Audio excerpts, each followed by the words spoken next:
Hey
everybody.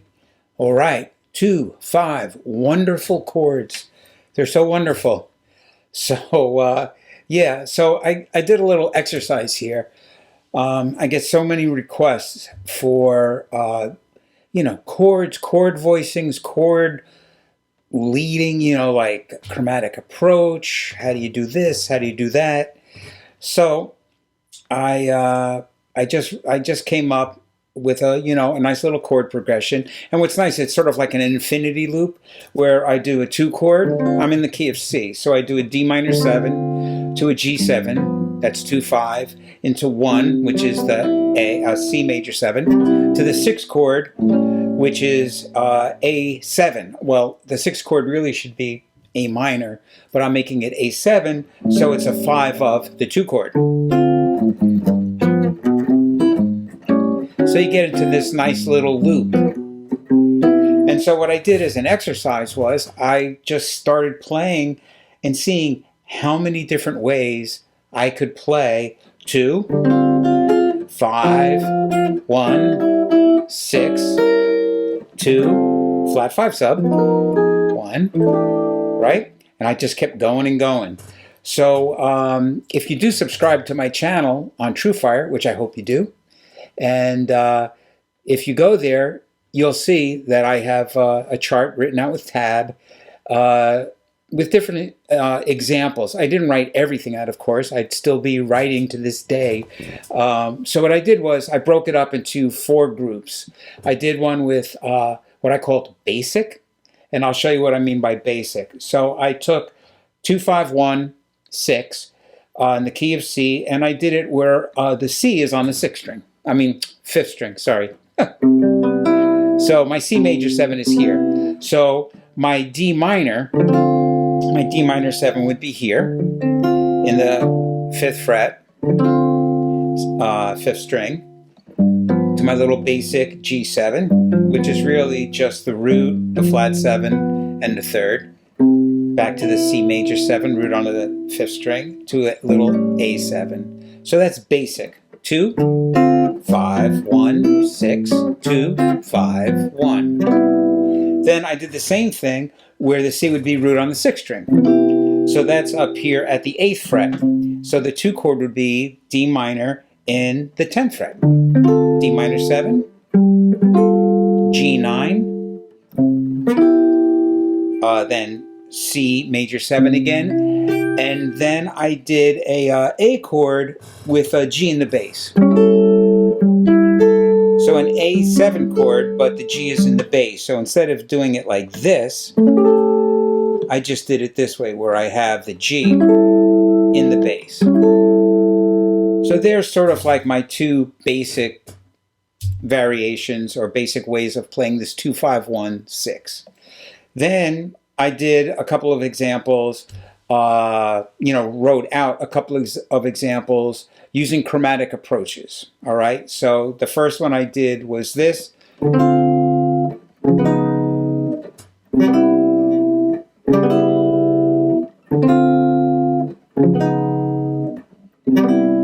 So what's going on here is D minor 7, D flat 9. So this is a flat 5 sub for the G chord, and it chromatically approaches the C major 7. Then I do an A9 in first inversion with C sharp in the bass. Also looks like a C sharp half diminished chord, but this is like an A9 chord with C sharp in the bass. And so this is all moving chromatically. Chromatically means moving by half step. D minor, down a half step.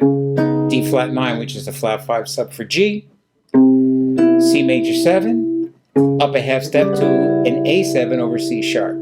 So that was my first chromatic approach example that I wrote out.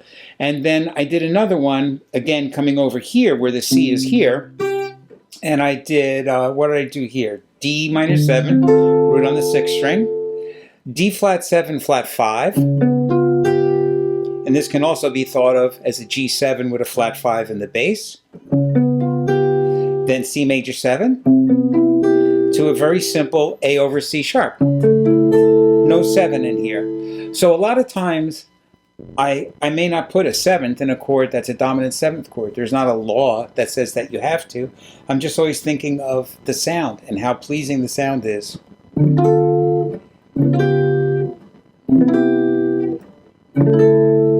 And to me, I like that sound. So that's the second. So there are the 2 chromatic approach ones. Then for the next idea that you can use for moving these, chords around and voicing them would be moving a line on top of the chord. So I don't mean that this is the top and this is the bottom. I mean that the top is the highest note and the bottom is the lowest note. For my first example with moving the line on top, I did a D minor 11. And then I play a C note on top of that. So it's like A, C. Then for my G7, I play G7 root on the 4th string, the single note A, to a C 6-9 no root, the D sharp note chromatically approaching my A7, putting the flat 9 on top of that. So if you just thought of the line would be, I'm sorry.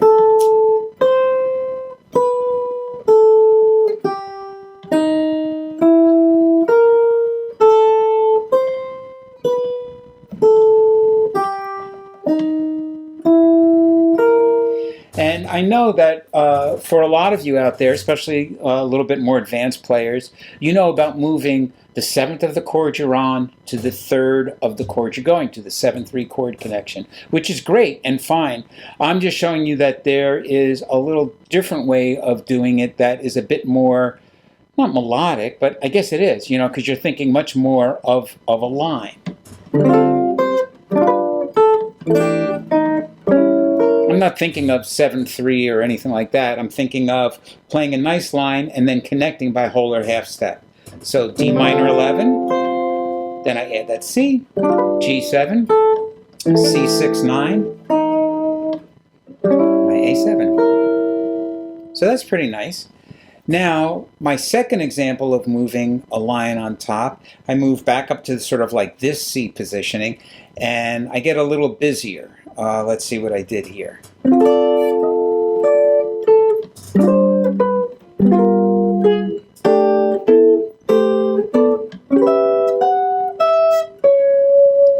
So it's just, instead of moving half notes, I'm now moving quarter notes.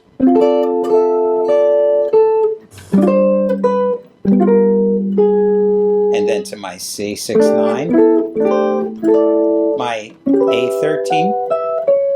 So on the D7, I'm just playing, it's, you know, this D7 with root on the 6th string, but I'm not playing the root here. So that's all I'm doing there, just barring straight across the 10th fret and basically playing the notes D, E, D, A. And now on my G7, I'm going, yeah.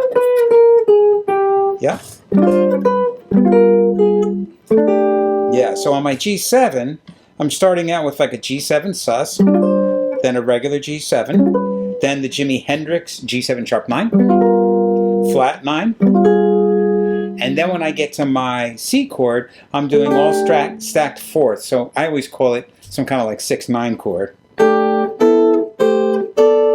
So first it's 3 notes, then 4 notes,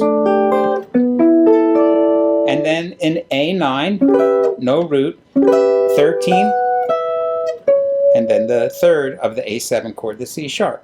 So this is nice.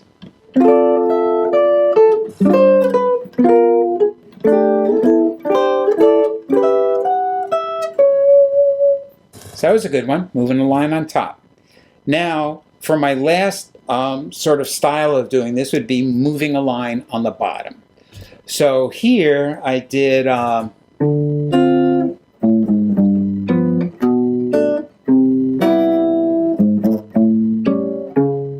D minor, G, C major, G, A7. And again, there's sort of like a symmetry to this.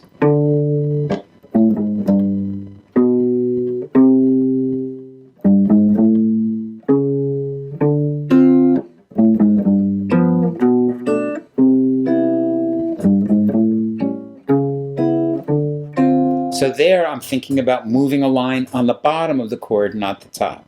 If I move over to this D, did I do a thing over here on this D? Let's see. Yep, I get over to this C. So that's my last example, where I start with the D over here, but instead of going to my G, I come up to my G in first inversion, a G over B. To a C major 7, to an A over C sharp, and then if I wanted to, I could do this.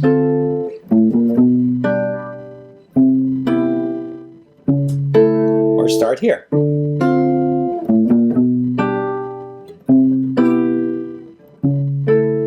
But again, I'm thinking about moving the line on the bottom.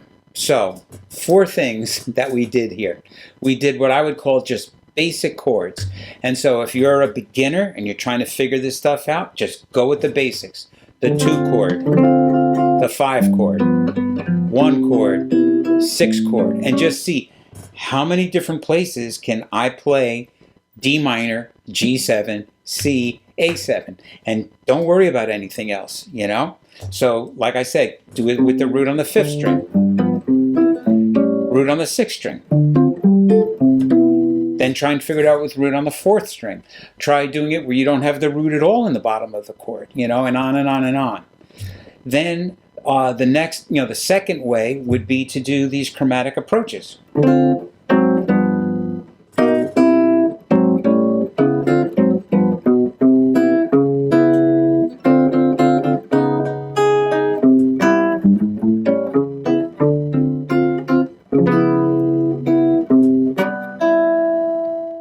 So those would be, you know, chromatic approaches.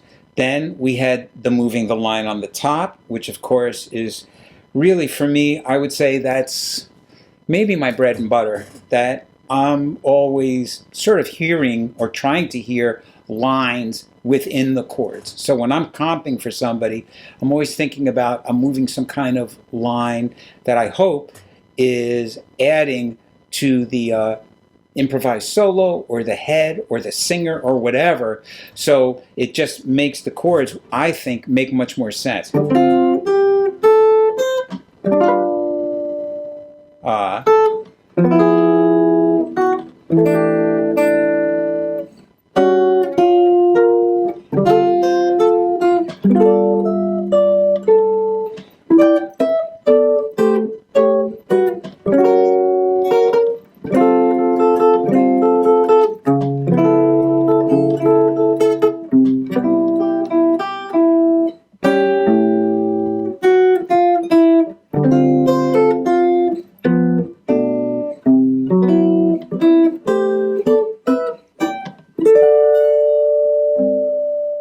So there you have it. I hope that this was good, you know, moving a line on top. Oh, I did not say about moving the line on the bottom, the 4th one. Yes, don't forget the 4th one. Moving the line on the bottom is super important.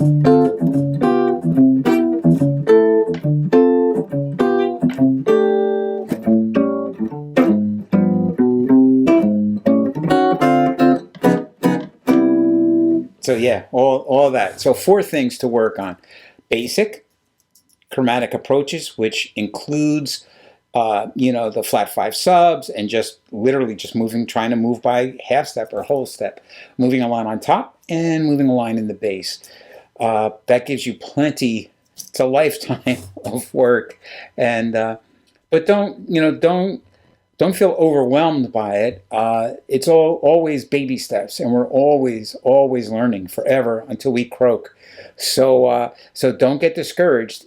Think of it as a journey. You know, like you're never really getting to a destination. You are on a journey, a musical journey. And so yeah, man, just have fun. And until next time, enjoy these wonderful chords. Peace.